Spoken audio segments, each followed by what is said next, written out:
Assalomu alaykum kanalimiz a'zolari. Yana bir navbatdagi mebelimiz ustolovka jarayoni tugadi. Ushbu mebelni Kuvaga Turk mahallasiga ustolovka qildik.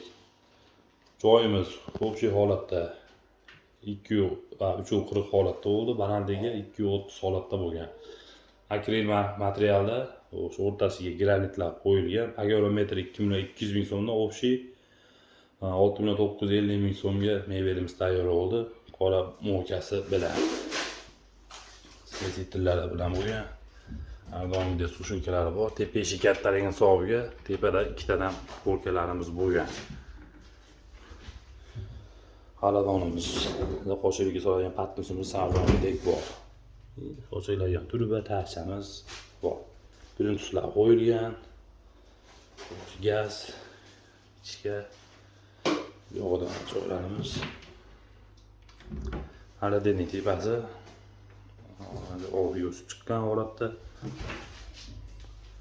polkalari bor. Rossiyskiy ultradekor starshinsa glansviy plyontuslari qo'yilgan. Yonboshiga nikellari, burchagiga alyuminlari qo'yilgan.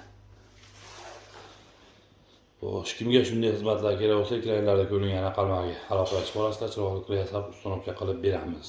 Xo'sh, mo'ykasini, gazini santeyni ulab beradi.